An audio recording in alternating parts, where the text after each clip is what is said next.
On today's show, Todd and I talk games, trains, and automobiles. Actually, just games. Lots of games. It's a games episode.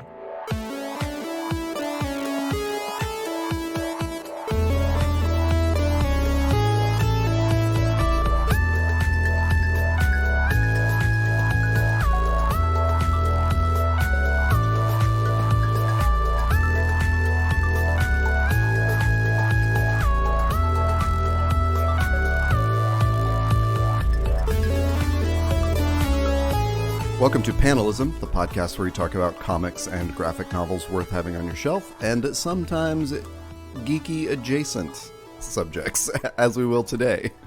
I'm Todd right. A. I'm Taylor Trask. We've got some very geeky adjacent things today, Todd.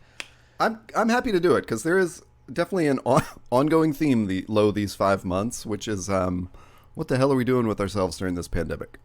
Yeah. Keeps coming back to that, huh? I hate to make it about that, but it's like, here we are. It's August of 2020. And it just seems like this is just the never ending. It's Groundhog Day. That's really what it is. Like, go watch God. Groundhog Day. I think more than Contagion, more than Outbreak, Groundhog Day is the movie that truly represents the time in which we live. Oh, for sure. And I find myself I'm not exactly aggravated. But it is that Groundhog Day sensation of like, I have to do the same things every day that are like just mundane crap. Like I have a very tiny kitchen, so preparing one meal pretty much fills up my sink. So then I have to clean all of those dishes. They just sit in the dish rack. They never make it to the cabinet because the next meal takes all of the dishes again. So generally what happens is I just leave them in the sink until the next meal, which means that like 20 minutes before I want to start preparing that meal, I got to wash everything. So it's literally clean for 2 seconds. Then I start preparing everything. Oh my God. Or like the trash. I've never taken the trash out so many times. It's because all of my trash happens here at home. By the way, speaking of Groundhog Day, this was completely unintended. Quick shout out to the Hulu movie, Palm Springs. If you have not seen it yet, it is delightful. It stars, oh God, I can never pronounce her name. She was in Wolf of Wall Street. Been in Kristen Milotti. Thank you. Yeah, she was in an amazing episode of Black Mirror. And then Andy Samberg. And it's the first time I've ever thought Andy Samberg like really brought it. Like he's found a gear that works really, really well. But my pitch for this is imagine Groundhog Day starting at like on Phil's day, like 300 or something. And then Andy McDowell's character joins him in the repeat. Like that's sort of the premise for Groundhog Day. Yeah. Okay. Yeah. So it starts like well within like Andy Samberg's, like repeating. And then also J.K. Simmons is there and he's delightful as always. So I saw a trailer for it. It looked cool. We watched it.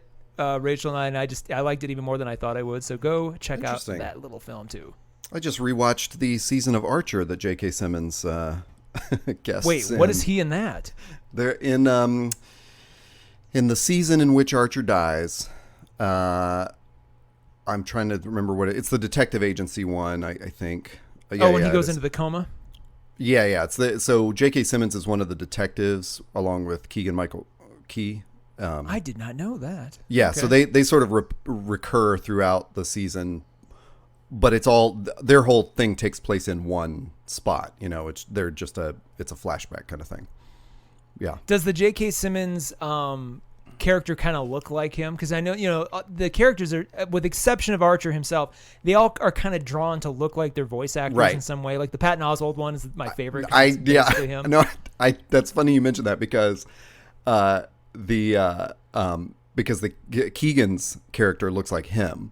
But then JK, because I was looking at them and thinking of that very same thing, and JK has hair like his character does. All right. So now I'm all confused. I'm like, wait, that is JK, right? I think because it's the same season with Patton Oswalt. It's okay. Yeah. Where he's the the slimy lawyer. Yeah, where they're Well, there's been like 5 seasons since then where Archer has just been in a coma the entire time, and so they just have these different genre seasons that like noir or space or like whatever it is. Which I was a big fan of that show, but I feel like it's like most American TV shows, like it's 6 seasons past its end date. You know, like I'm sure they've done fun stuff, but they had a really tight 4 or 5 seasons, and they probably should have just ended it, you know, while they were on top. But whatever. I don't know why they did that. It's because I think it's coming back again, like this fall. Oh, God. And what more can they possibly do? They've done everything. Like, and it's at some still, point, they're just using it to tell genre stories, and the tone is the same and everything, and that's great. But it's like I don't care if he's. I blame The Simpsons. They let The Simpsons run 25 goddamn years, and like people think, oh, all shows can do that if they're animated. Yeah. It's like, dude, The Simpsons has long passed its expiration point. Like several shows, like South Park, Simpsons. There's all these shows that are just like they're too. It's almost like a Meeseeks from Rick and Morty, where like the Meeseeks is, you know, you summon it and it's like, hi, Mr. Meeseeks, look at me, and like you ask it for something and it does that thing and then it dies. And it's like that's what it's meant to. That's what it exists to do. It's like to perform a task. And so at one point in the episode, Jerry summons a bunch of them, and they're around too long, and they're like, Meeseeks aren't meant to live this long. It starts to get weird, and I'm just like, I wonder if that's a shadow commentary on some of these other animated shows that just go on and on and on, because it kind of felt that same way. They all start to go a little crazy and just they're not as funny anymore the longer they're around. Well, I'm always stunned. I think Bob's Burgers has been around even longer than Archer, or done more seasons. What? Maybe it hasn't been as, like, it didn't start earlier. It's just done more seasons because Archer takes time off. But I think Bob's Burgers is on like season 10 or so now. Jesus. Did you ever see the Archer where the episode begins, or the season 1 begins as a Bob's Burger? Like he's dressed as that character. He's with that family. That some of that cast, does a little guest voice on that episode. It's really funny. Yeah. That was season 3 or 4. One of those. Anyway. All good geeky stuff to talk about, but not actually the geeky stuff we had to chat about today. Which all came up from this. I think you said this at the end of our last episode, and I was like, "Ooh, put a pin in that. We need to discuss." Yeah. Which was, you have hooked up your Super Nintendo from like high school to a modern television, and I started asking you about that. And you were like, "Oh, I can get into it."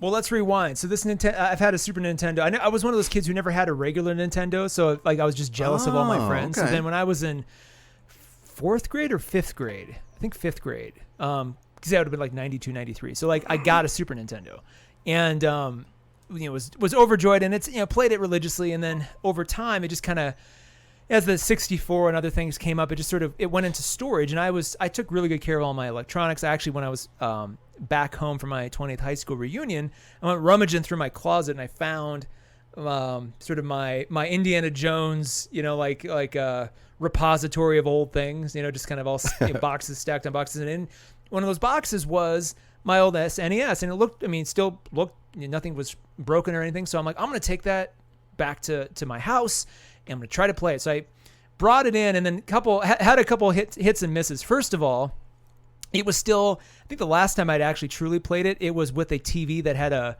coax cable output. Right. Because it has that stupid little brown box or a gray box thing. And so that does not apply on a just regular LCD screen. So then I started like, okay, so I need that original, there's like an original AV out cable that came with the Super Nintendo that I no longer had. So I first had to get that. Right. Just a basic, $5 thing from Amazon, hooks in, great. Then I started to try to hook it in, and because it's a LCD, flat screen TV. It's probably at this point 10 years old, thereabouts. So it's not, it's not cutting edge, but it's definitely newer than when the SNES was invented. And there's just no way, just try it as I may, it was not hooking in. So then I went on this crazy tear on YouTube. All these people had all these solutions they thought were working. None of them did. And then I came across, I want to give a shout out to this particular guy, urtech.ca. The letter U, the letter R, tech.dotca. Pardon me. If you search how to connect a Super Nintendo SNES to a modern TV screen, he explains it all. It's specifically for a Super Nintendo. That's incredible. Yeah. And then his magical, and actually there's another one too. Hang on, there's another video. This particular one is Nintendo's for Sale. Had a brief thing. That's I gleaned something from that, but this other one is really the right one. And that particular guy turned me on to this amazing little gadget called an RCA to HDMI converter. And so you get on Amazon, it's like $13. And it's just a little black box. It has a yellow, white, and red input. So the output from the Super Nintendo, that sort of media cable that we never used at the time, because it was like, what fancy TVs is this for? Like, none of us had them. Now that's what so that's the replacement cable I had. You hook that into this box, and then you have an HDMI cable coming out of this box into your TV. And so in theory, this should work. It actually has a phantom power, you have to hook an external power thing in, which is annoying. But did that, tried, nothing was really working. I had to mess with the settings. Like, I had to switch between 720p and 1080p a lot to try to get that input to like match up. And then I had to tweak my TV's in, format settings, because the SNES was never meant for anything wider than like a 4x3, frame size. So after much, trial and error and on and off, it finally started working. And so I was able to crank on Super Mario World, which that was really the whole point of this. Is like, I just wanted to play Super Mario World again. I love the aesthetic of that game, like the music, the look. If you remember when it first came out, it was so revolutionary because it just looked so good. Like, it looked, at that time, it looked totally HD compared to 4K compared to that original Mario game. So I just wanted to play that again. Now I think it's aged fairly well, but then the more you play it, you're like, oh, this would be just a really great, solid iPad or phone game. It has that.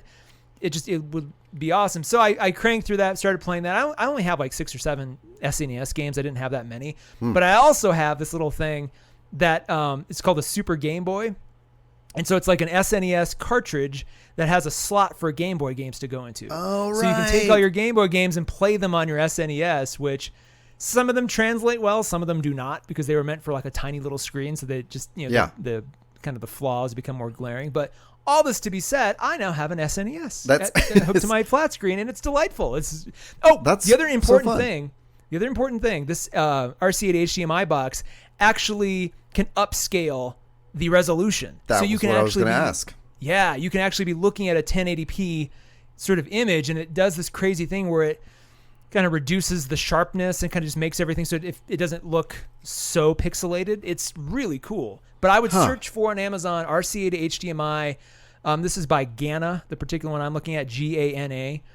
And it's like $13, and there's several other options you can look for, different features and things. I just wanted the bare basic one, but it's it works. It works. That's so funny because I had told you at the time when you said that that back whenever my dad first purchased an HDTV, which was not like on the cutting edge or something, but it was still at that time where they made these TVs with every possible output, because it's we know you're going to have to convert stuff to get, to have an HDTV. It's it's your first HDTV kind of thing. So it had RCA, it had HDMI, it had that Super or S video, it had, it had every input possible on it.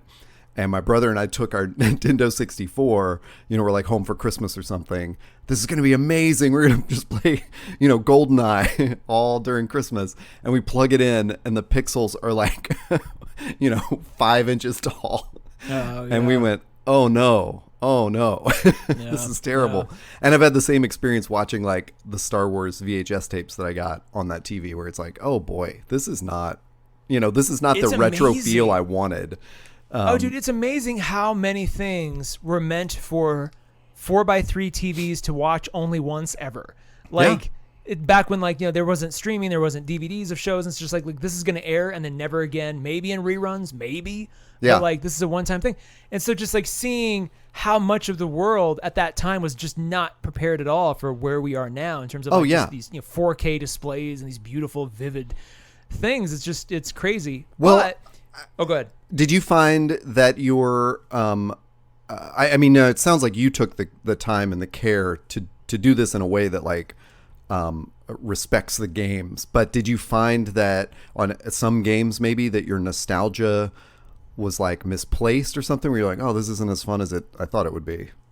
I haven't gone through all of them just because I really focused mainly on Super Mario World, and then I fired up Street Fighter 2 because that was one of my other favorites at the time.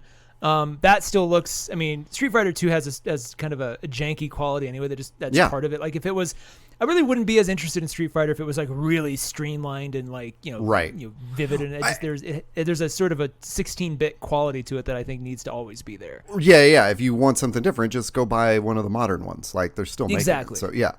Or like just jump to Dragon Ball Z, like with any other like Budokai 10 or whatever the hell they're on right now. Like those are better. But the game that I had this other thing where at one point Nintendo released every Mario game up to a world. So 1, 2, 3, and other weird one on like a single cartridge. And then they kind of updated 3 with like better graphics and stuff. So and I should actually rewind. All of this began because I was watching that amazing Fred Savage movie, The Wizard. And which, by the way, if you have not seen The Wizard recently, and yes, I'm talking about Fred Savage, Jenny Lewis. Yes, the Jenny Lewis. That's my favorite part that you've brought that up like twice now. Like the Jenny Lewis movie, The Wizard.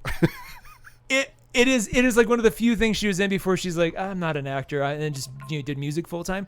But it is a wonderful little time capsule of what it was like to be a child in the late 80s and early 90s. Like it is so damn accurate in that respect. And it's also weird because all the adults talk like kids and act like kids, and all the kids act like adults. There's some YouTube videos that really make fun of that fact, but it all comes down to Mario Brothers 3, which was, if you remember in the movie, the whole thing was like, I think co-paid for by Nintendo just so they could make it a commercial for all their cool stuff. But I mean, everything. That's where they debuted Mario Brothers 3. Like that was the first time, and they had all these like cross promotions and stuff. So it was really exciting in the movie when they're like, the MC at the end, he's like, they're going to play a game that they've never played before. And they're like, what, a new game? What? Everybody's like losing their minds. And then he's like, and now I reveal to you Super Mario Brothers 3. And like the things open up dramatically, but then you hear do do do do do do do do do, and then immediately like the dramatic music has to kick in so that the movie can maintain its energy, which is kind of funny. But like it all just makes you want to play Mario Brothers 3. So this all leads to me going home, getting this, and so I played Mario World, and then I was like Mario Brothers 3, and it's just as good. It's I think I'm more nostalgic for that particular one than I was for any of the other ones. So, okay, now you just triggered this crazy trivia that's stuck in my head, which is, now I think the big deal about Mario Bros. 3 was that 2 was that one where they just reskinned like a different game, and Mario fans are like, this doesn't make any sense in the actual story, right? It's something Castle. Correct. Yeah. Okay. Yeah. Your trivia. It was, I forget exactly which game, but I don't even think it was the same company. It was like, that's why all of a sudden there's like plants involved. And like, I think the storyline is Mario and Luigi and the princess get taken to some other dimension, because you can play all 3 of them in the game. I think you can play Toad too, if I'm not mistaken, but like none of it has some of the same basic mechanics, but none of it really fits the Mario lore. Like Bowser's not involved. None of the Koopa kids are involved. Like nothing that you recognize is there. It's all like weird plant stuff, which was, to your point, it was some other game. Oh yeah. That's a really good bit of trivia, because then people were kind of pissed, and that's almost, it was like a failed second album, Right. I don't even know why that was. Like that seems like such a lazy move. Maybe because they were focusing all their time on 3. They're like, we need something in the middle. We can't go 5 years without a game, so just put it out. Well, again, this I don't know is actual trivia, but I thought it had something to do with like the popularity over. It was like they didn't, it was a thing in Japan. They didn't know that like, Super Mario is going to be the one that catches on outside the world. So we got to quickly release the sequel, Doki Doki Panic. There you go. Yeah. What a dumb thing for me to know. It's a good piece of trivia though, man. I love that like crush a trivia night at a bar somewhere. Well, sure, with Wikipedia. I love that Wizard brought you into this, because maybe because you had mentioned the Wizard to me, or whatever else has been going on, just sitting at home playing games and stuff.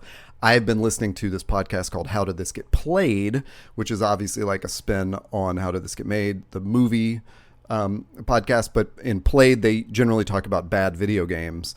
And so a lot of times they get into stuff that I don't really understand. I'm not much of a video gamer.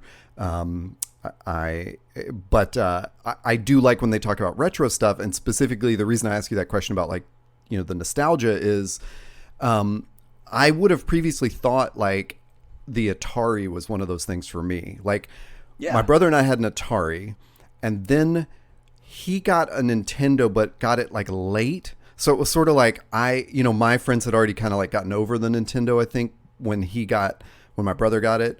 And so it didn't really click with me. Maybe it was because it wasn't a joystick, it was the pad, and, but Super Nintendo, I missed entirely. Like I didn't have that. And then later on, when I was working at Blockbuster Video and could just get free games, I would, check those out for friends, I'd get off my shift and take a couple of Super Nintendo cartridges back to some friend's house and play it. But it was never like my system kind of thing.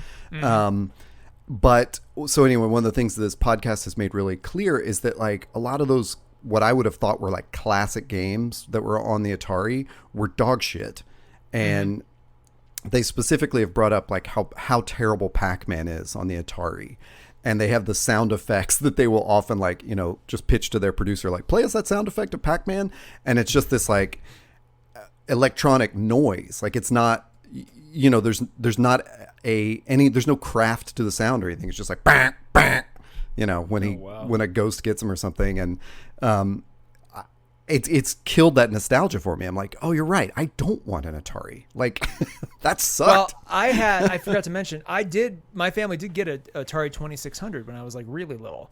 And, I had a couple games for that. My favorite was Crystal Castles. That was like a really great Atari game. Anytime somebody came over to our house to visit, I was like 4 or 5, so I wasn't the greatest at it, but like we had tennis. The tennis game was cool. But then we also had the infamous E.T. game. Yeah. So that's when they covered on How Did This Get Played that I listened to. There's a whole documentary about this because it was a game that was so terrible. They actually took all the remaining copies and like buried them somewhere in New Mexico, like in a landfill.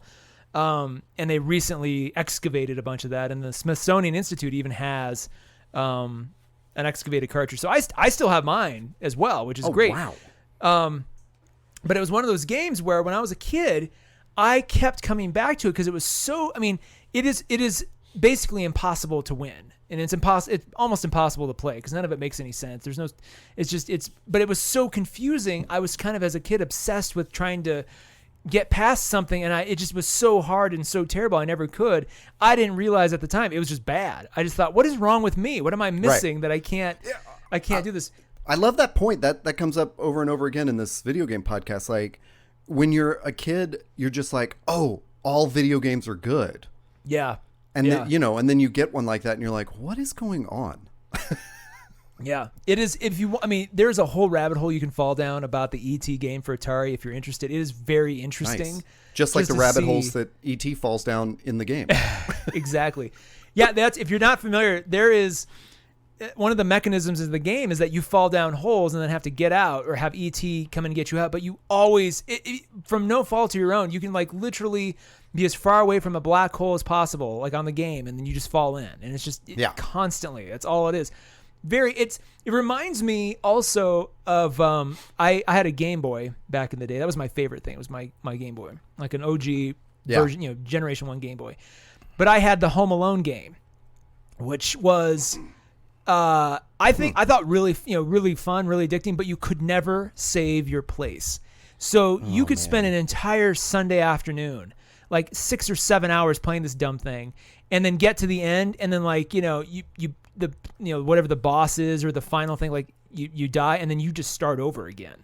So there was no way to like pick up from where you left off, or if your power dies, or if you have to if you have to go do something, your mom's like, go do your chores or whatever. It's like you couldn't, so you'd have to start all over again. It was the most frustrating, masochistic thing for a kid to like put themselves through. And every time I'm like, I'm going to try again. I'm going to try to get to the end. And I never did. I never beat that thing.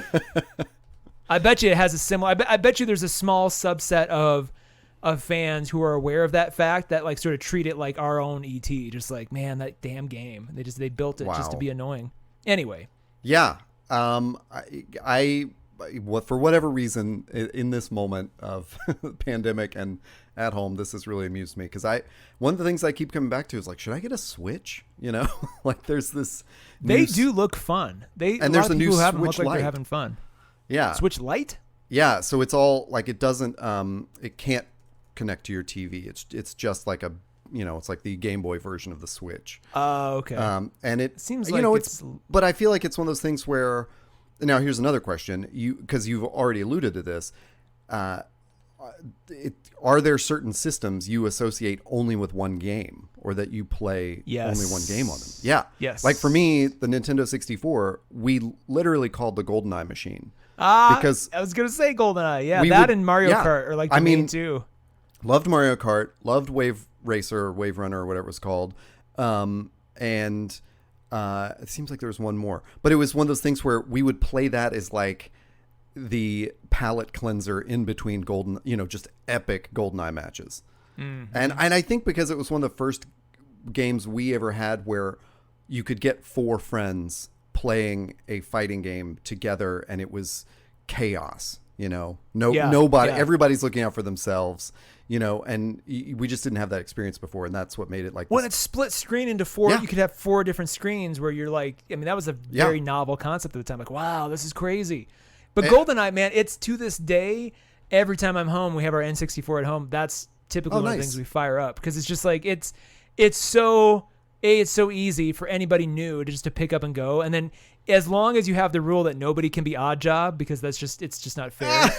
I think we have the same rule because you can't hit him because he's made the he's character like playing laser shorter. Tag against 12-year-olds. It's like it's just impossible to win. And they like, oh my God, that's so funny. No one can be odd job. And like for the longest time, I would get away with that until someone's like, wait a second, you're always that guy and you always win. What the hell? I'm like, well, all right. Yeah. Oh my gosh. That's so amazing.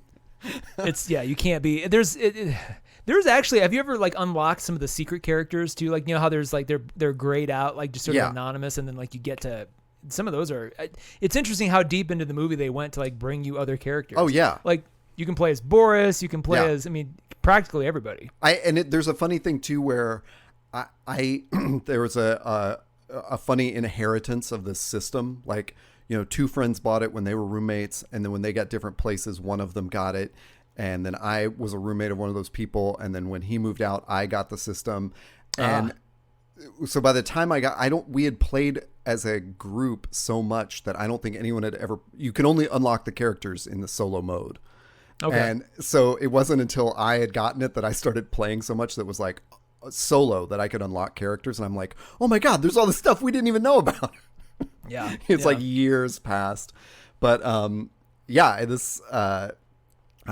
again am not a video gamer, and one of my finest slashed most shameful moments is, I think it was on the Wii or the whatever came out that was like the most recent Nintendo system before the Switch, which I'm guessing was the Wii. And there was a Mario World that had a lot more like 3D sort of elements and stuff. Yeah. And I was, some friends were like, hey, we're all going to play. And I literally could not make my character get up out of some hole. And so another character had to put me on his back and carry me out. And it was like, this is the greatest metaphor for me playing video games ever. It's like, I have fallen in a hole and now I have to be carried out on someone's back. But I have just found myself on like going through iPad games and looking for that, just trying to find that joy again. So that was another thing I thought I'd bring up with you as we talked about video games was, I've just been going through, I don't know that they're necessarily like a retro feel, but I'll name a couple. And I also don't totally understand what things like roguelike mean in gaming or what a platformer is or anything like that.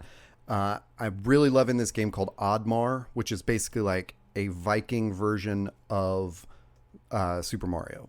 So you're running horizontally, you're grabbing gold coins, you're jumping on things, but you're a little tiny Viking in a Viking world who's trying to get to Valhalla. Oh, okay. And it's just zany and fun, and it's cartoony, and that's all I want. I'm not looking for. This looks great. This looks like Donkey Kong back in the N64 days, like when that came out, but just even better. Here's the most important question, because my biggest frustration with Mario on iOS or Android is that you just keep running. You can't control that whether or not you move forward. Yeah. It's the most idiotic user experience of all time, because you pop it in thinking, okay, it'll just be just like a regular Mario game, and it's not. You have to just jump. You have no control over whether you stop or not.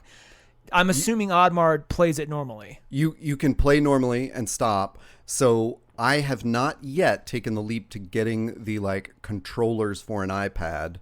Okay. But I have shopped them and looked for that little. There's like a little sort of, a holder that you can get where it's got a controller on either side, and you just sort of clip the iPad into the middle of it, like a Switch almost. Yeah, exactly.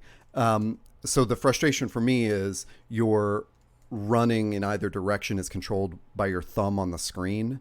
So if you're really intensely running, you might notice your thumb like pushes past the sensitive area, and then all of a sudden you'll just stop running because it's like, yeah, I'm still pushing right, but my thumb slid off the little controller, and so that's.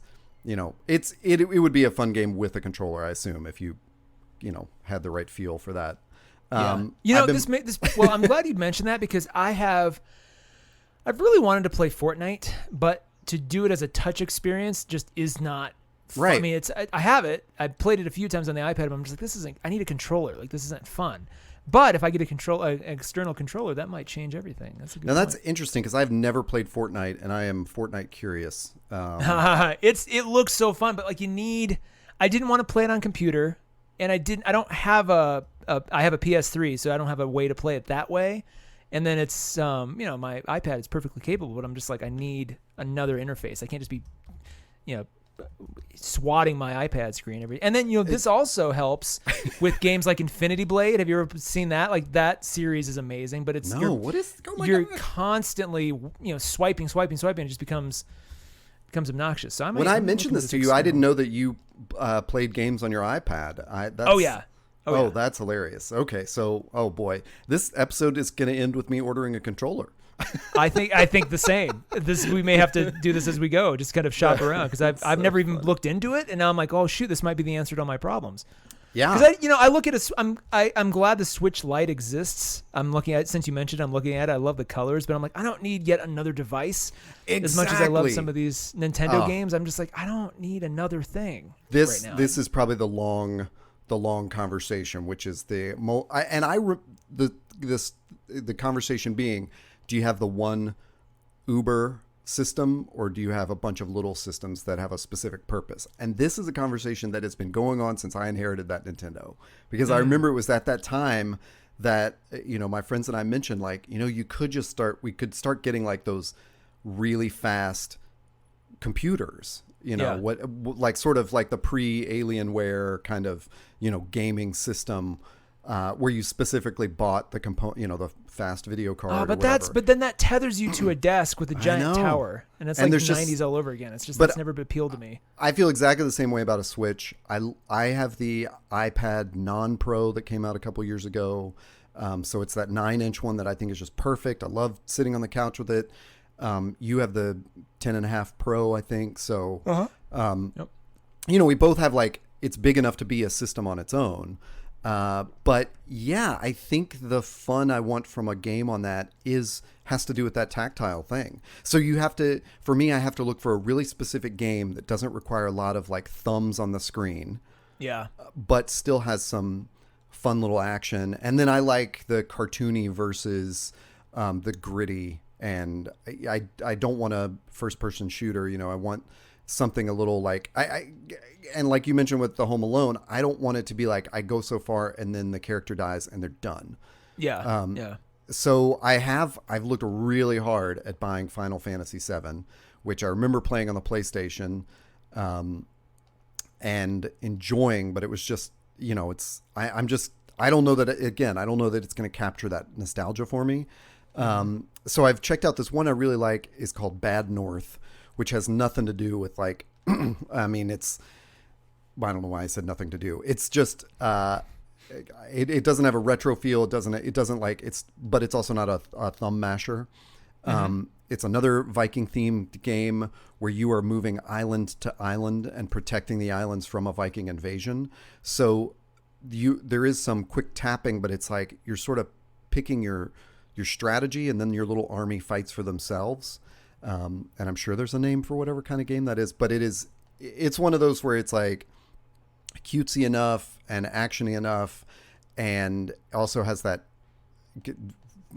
for better or worse, damnable addictive property where you're like, okay, let me just go to the next island, Is it kind of like Age of Empires? I'm looking at it right now. I'm looking at the Jotun edition, if that makes any difference. They updated the whole thing, so that's the only one you can get, I think.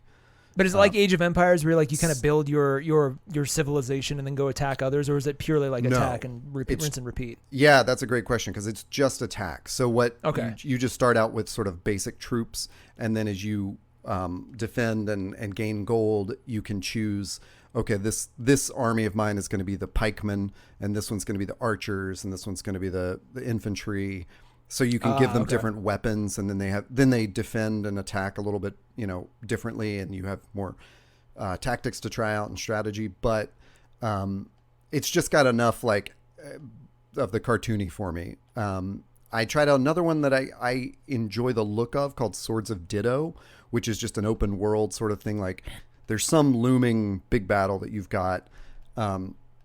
But the problem I have is, as the aforementioned Oddmar, is that my thumb will slip off the controller, especially when I'm trying to like outrun, some bad guys. And then all of a sudden my character will just stop running and I'm like, no. Swords of Ditto looks cool too. Wow. Yeah. It's more of like, I forget what that style is, but it almost kind of has that, I was trying to think of that too. Animated cartoon kind of style / almost like Japanese kind of, I can't put once you see it, you'll know what I'm talking about. Yeah. But how are you, before you continue, how are you discovering these titles? Because I had the problem the other day. I used to, when iOS first happened, when it first came out, the first iPad or iPod Touch and iPhones came out in 07, 08. It was really easy to find games that are just like interesting and captivating. Like every game that I found, I was like, I love this. Now there are so many that I almost give up. I'm just like, I can't even begin unless I get referred through a rabbit hole. I just cannot even begin to find something new. How did you discover these? And that is a really good question. And first I'll lodge a complaint, which is that Apple in general has just never had a good catalog of like how to find everything. It's like this in Apple Music as well. I find when I use that, which is not my main music platform, but if I'm looking for something specific, I can search. But if I want to find a related thing to this thing, it's near impossible, and all I can say with the game apps is that I have finally spent enough money in the store that my recommendations are a little bit better. But it's so aggravating that that's how you have to do it, because, for years I didn't literally until the pandemic, I wasn't playing games on my iPad. That was just not a thing, So let me ask you this, because the other big question is you and I both have Pixel phones. They're fantastic devices, I think. Why the iPad and not the Pixel phone? Just did you want a bigger screen? I definitely had played a lot of these games, or not a lot of these games. I had played games on my Pixel, but they were all of the Tetris variety of the like, let me turn my brain off and just like get stuck in this repetitive thing. Like one big deal, what was that? Breakout. There are like a billion versions of Breakout where you're shooting the ball up at the, thing of bricks, and there's all these twists on that now where everybody's making these different Breakout kind of games, that kind of thing where it's just like mindless. Like I'm just going to literally, you're sitting in the thing I think of is you're at the DMV or something. And you're like, I need a game that I can just turn off when they call my name. That's all I ever played on my phone. And then I had gotten into this one called Pocket Build or something where you're building a world, and you have two trees and you put the little person down and they chop down the trees and you get wood resources, and then you can build plants and you get plant resources, etc. But that was the one where I sent you and our friend Drew some screenshots of where I just built this giant like Mad Max arena in it, all goblins on one side and all like magicians on the other, and then I finally knocked down the wall in between them to see who would win. The goblins destroyed them like instantly. It's funny you say that, because that's how remember the very first Warcraft, not World of Warcraft, like before when it was just a single player game.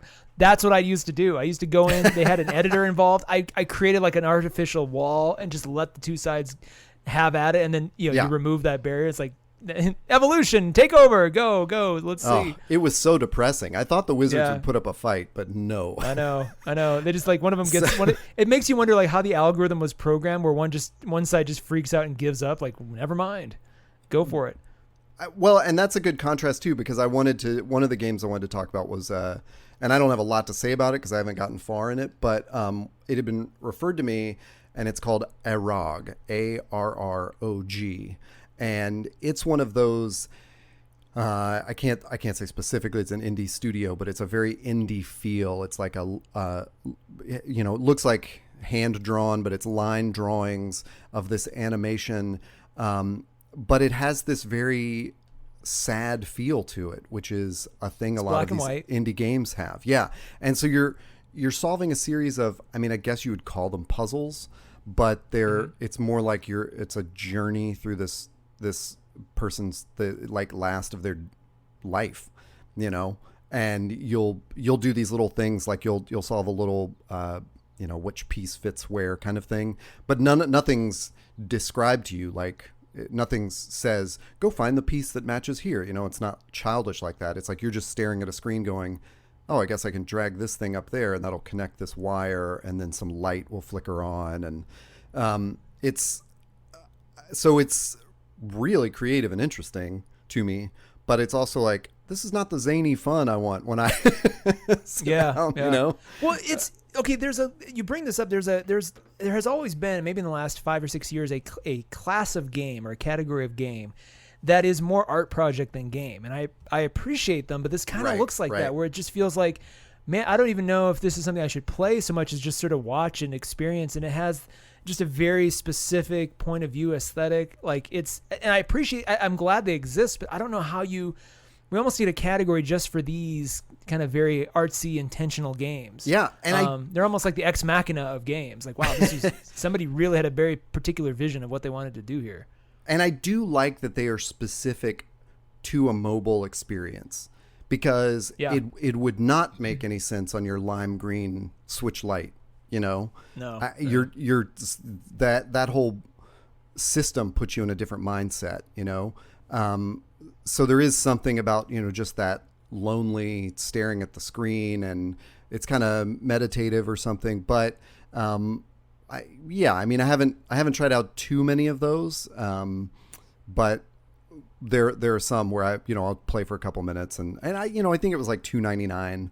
And that one, I think, had been recommended through the Apple Games Store, like, coming out this month is this really interesting, meditation on life and death and blah, blah, blah. And I was like, I'll check that out, and I pre-ordered it. So it looks beautiful, but I don't want to throw any shade at it. It looks gorgeous. Exactly. Some of it's very sort of two-dimensional black and white, but then I'm looking at one of the screenshots, and it's got some really gorgeous, like, shadowy light and some rain, and just like the whole thing looks very, again, like an art project as a game.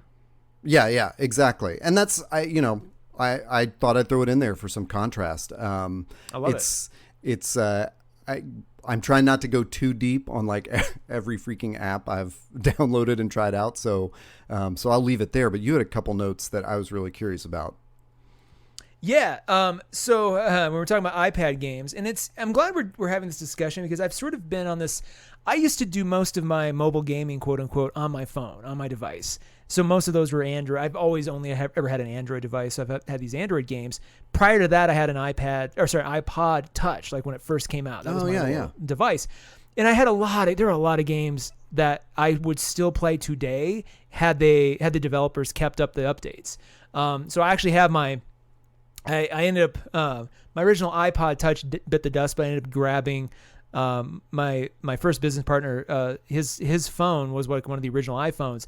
He was getting rid of it. It had a crack, but it was still functional. I'm like, give me that. I'll take it off your hands. I just want it as a historical kind of artifact, because that first iPhone it's kind of special. Like, its design is really interesting. Even though the screen is tiny, it's so tiny. It has a lot going for it. But then I ended up putting all my favorite games on there, because I knew at some point, and I did this just in time because they cut off the App Store to those older devices. So it's kind of my nostalgic iOS gaming device, but that's the only way I'll ever get to play those games ever again. Yeah. And so I say all this because there was a moment where I really liked mobile gaming, and then too many came out, and then there's too many kind of copycats, and now it's so hard. Like Apple especially needs its own sort of Amazon recommendation engine that works as efficiently, because I'm not finding what I used to. So instead, I'm relying on the old favorites. So one of the best things that ever happened was Sega decided, hey, we're not going to make consoles anymore. We're just going to license our library to everything. So if you go to it's on Android too, but the iOS Sega library is pretty deep. And I don't know if it's everything, but it's most of those Sega games are now available, including every iteration of Sonic. If you want to fire up Sonic, like I think the Sonic 4 is my favorite one because the graphics have improved, but it's still not so sleek that it kind of distracts you. So it works really well on an iPad. And then, that Sega library, I kind of wish, I get why they're not doing it, but I wish Nintendo would follow suit and just go, hey, look, we're still going to sell Switches. We're still going to have exclusives in our ecosystem, but here is, at the very least, take all those SNES games and just port them to iOS. Sell them for $3 a piece. You will make, you'll make $20 million in a month, in easily. Just give us those old games. Make all the new stuff on your devices, but give us that back library, because there's no other way to play them other than, they put out that. Have you seen them put out those those little mini consoles that have like 100 games? Yeah, exactly. I was going to ask you about that. But they only did that because other people were kind of hacking their own together and selling them at GameStop and stuff. So Nintendo's finally like, we'll just do this ourselves. But then they sell out instantly. And I'm like, I don't want to necessarily play some of those games on a TV. I want a smaller screen because the experience, I think, will even look better. Anyway, all that to be said, I wish Nintendo would do that. So the Sega library on iOS is great. And then I have been just delighted at how many of these old CD-ROM games have been redeveloped and ported to iOS specifically. Android has a lot of them too, but I'm going to specifically call out the entire Myst library. So the original game, Real Myst, which is probably the best version of it because it lets you, the first Myst game was almost like a HyperCard stack. So it's beautiful images, but you can't turn around. You can't 360 yourself around. Real Myst, you can. You can go anywhere and everywhere. The graphics are amazing. Riven, the sequel to Myst, is on there. So some of these amazing CD-ROM games, Cyan Studios has really done a great job redeveloping and re-putting those out. And then even games like The Seventh Guest, which was another one of those amazing kind of CD-ROM games of that same time. It's just like Myst. It's a puzzle solving kind of thing, but it's about a haunted mansion. And it's got a really kind of messed up storyline. So that's on there. There's just, if you're hankering to experience some of that 90s nostalgia, just kind of create a list of all those CD-ROM games you used to play. The only one, sadly, that's not available is freaking Carmen Sandiego, which to this day, I'm like, all I want is that original CD-ROM, full color thing that has like the little phone, in the corner that, pops open, and that's where you get your communications. I loved that game. There was something kind of mysterious and kind of quiet. The game dynamics weren't even all that, but just there was something about that feel that I love that would be so easy just to port over. So yeah, those are available on iOS. And then I would also give a shout to, there's a new game that came out recently, available for both platforms. I haven't dug into it that much, but it's gorgeous. It's called Sky. I have tried that one out. It looks kind of like it feels kind of like Arog, and that's very different visual, but kind of very, they don't hold your hand. You kind of have to figure it out, and it's very subtle and very sort of, just very right brain, very ethereal, beautiful game. I just haven't had the time to go into it, but I might switch it because I've been playing it on my phone. I think I might switch it over to iOS and just make that my mobile game experience and just cut the phone off entirely. I almost brought that up, but I felt like, you know what? I just haven't even gotten far enough in it that, I can talk about. But yeah, that is, I agree. It definitely has that indie game, like that feeling of like, this is more of like a meditative sort of thing you're doing. Yeah, it's not an action game. I'm glad you brought it. I need to look into that again.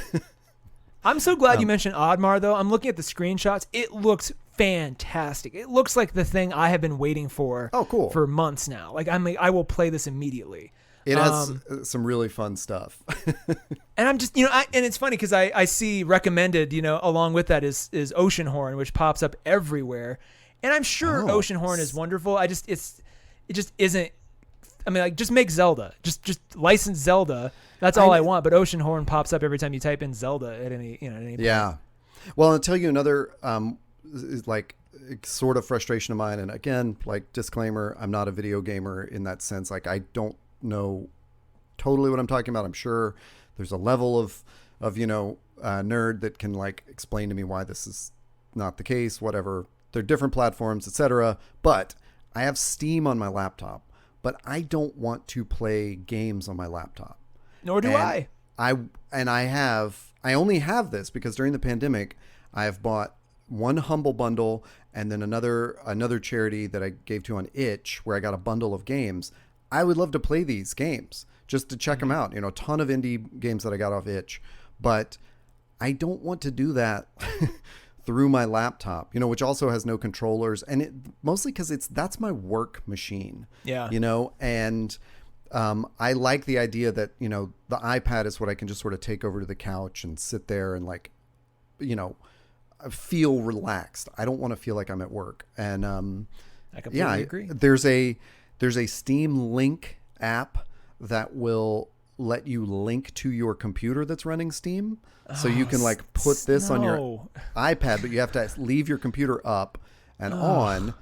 And, it's just I haven't even tried it out. It just seems so imperfect, but I do wish that a lot of those games could just, I could just fire up in Steam on my iPad. It should be easier than it is. Like, I'm shocked that in this day and age, and people could say, well, you're the iPad processing power. I'm like, that iPad Pro it is a workhorse. Like, there should be no excuse why most of that library, especially if it was, pre 2008, anything before that should easily work on an iPad or can be ported over in some way. I'll tell you what my holy grail is, though, because it's funny because I used to play a lot of games, back in the 90s, we could only play on our desktops. And so it just kind of became this thing you did. And I did it a lot. I was really into the Maxis games. So any of those sim games prior to Sim Life kind of broke it for me. I was like, but like Sim Life, Sim City 2000. And then my holy grail is Sim Farm, the original Maxis Sim Farm. You can find a Let's Play of it on YouTube. There's several of them. So you can get a feel for what it is.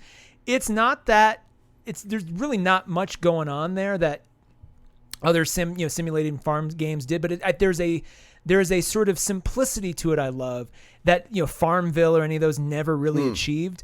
And all I want to do is play Sim Farm on my iPad just all day. Because like that it has one of the best sort of 2-bit soundtracks of any game of that time. Right. There are days where I find myself just turning on that the loop of that score, because it goes from it cycles through 3 different sort of tunes over the course of 15 minutes before it resets again. I find myself just turning that on just to get work done because it's so soothing and just it kind of puts you in this flow state that's amazing. But I loved Sim Farm. Like I had a rival in my middle school who she let me basically borrow her borrow her discs and install it on my machine. So we both loved the hell out of that game.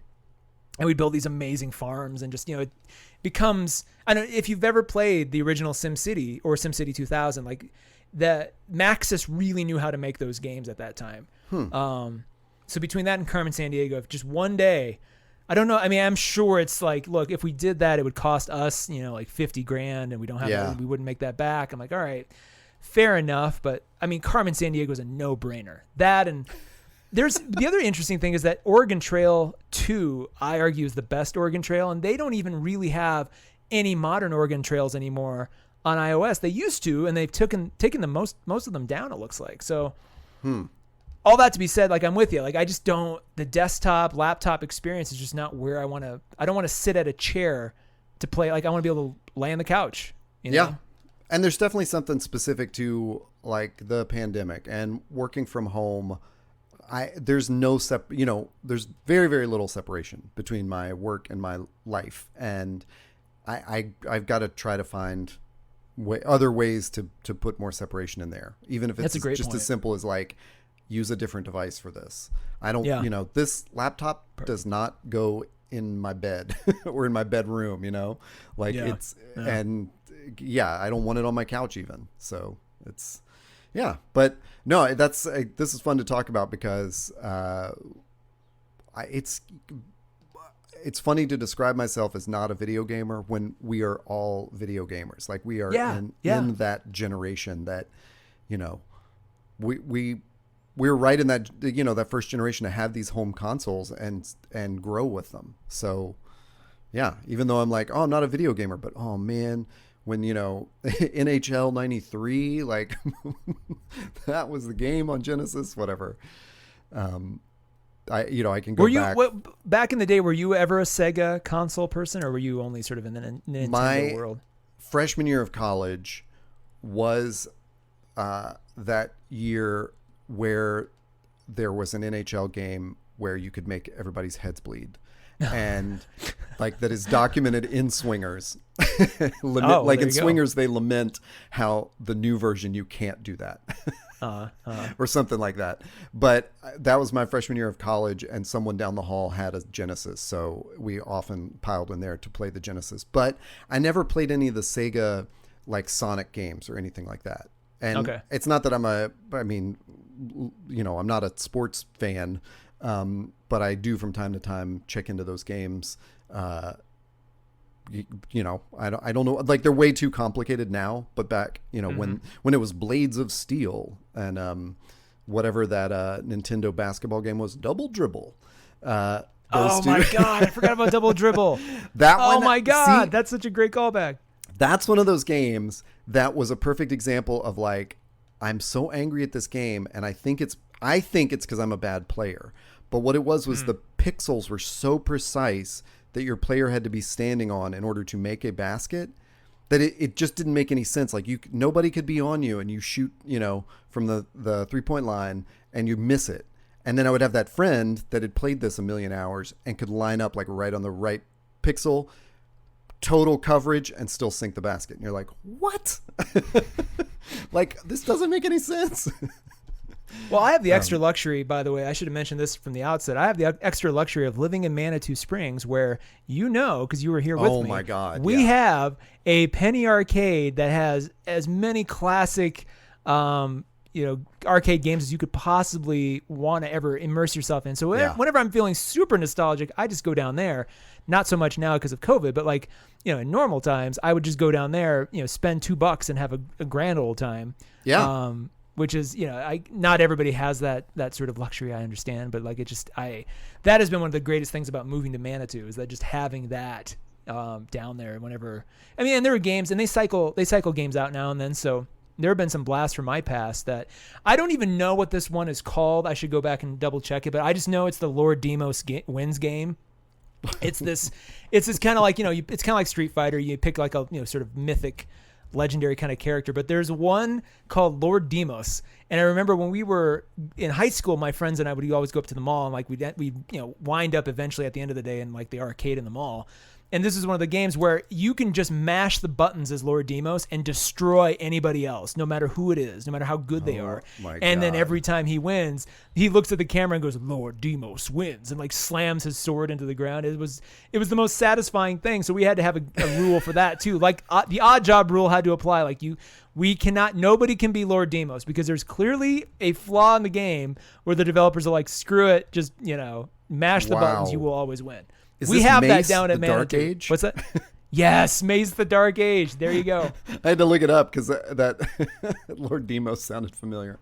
That's Lord hilarious. Demos wins. It was a mainstay in most of those late 90s arcades. Like, you'll find it. And so it moves around, but we have one down at the Manitou Arcade, which is usually where I'll end up at some point, just to relive that. So I love, I think, if we end up shopping for external controllers, we should have another follow-up update on that, just to see, because I've been, as we've been chatting, I've been like perusing Amazon just to see, and there's too many to consider. Same. No, that would be a great follow-up. I love this, because this is kind of re-energizing my, like, I'm going to go through each of your recommendations, especially Oddmar. I'm definitely going to grab that one, but Arog looks beautiful. You also had one here called Sorcery. Do you want to speak to that real quick? I can. It went a little. I put it in there with a ROG. So and it will tie into an upcoming episode of the show where we talk about RPGs. But okay. It's funny because I heard someone mention it on How Did This Get Played? And they were like, oh, it's this cool, and I don't remember exactly how they described it on How Did This Get Played, but they were not aware that this was a series of choose your own adventure books by Steve Jackson that were called Sorcery. That was like that was the series title. And I had played those over and over as a kid because they were a role-playing game / choose your own adventure. Like you made a character up at the beginning. There's a little character sheet in the front, and you wrote in a pencil in your book, like on your character sheet, or you copied it down somewhere. If you did not have dice with you, there were 2 6-sided die icons at the bottom of every page, and you would just flip through the pages and stop somewhere random to roll your dice. And you would fight the creature, or, whatever, and then it would say like, did you win the battle? Go here. Did you not? Go here. They ported this to iOS, I don't know when, and it is actually a really cool version of this. So it's not a video game in there's not like motion on screen. There's sort of a map and like a little black and white character that will move around depending on your choices and how you deal with things. So it's a really interesting like twist on it that I think now I played it a bunch when I got it and I have not picked it back up. So it's hard for me to say like I revisited it, but I think it's a good version of like how to capture the nostalgia without just doing the actual thing. Cause Nice. This kind of book would be super boring. Like for me now, you know what I mean? Like, it's sort of like, I don't want to play Super Mario Brothers 8-bit on my iPad. That would kill it for me to see these huge pixels, and so it's a good mesh of the nostalgia and like a good port of a game. I'm super excited you like the look of Oddmar, because I think to me that's what I want in a game, which is the play of a classic game, but updated with the look and the music and everything. So I'm not, I'm not losing that nostalgia for the old thing because it's so bad. Yeah. Nice. Well, awesome. Yeah. Well, this is jazzed me up. I don't know about the listeners out there, but I'm excited to get gaming after all this, and hopefully we'll end the year on a high note at least. That's boy, what this is all about. Yeah.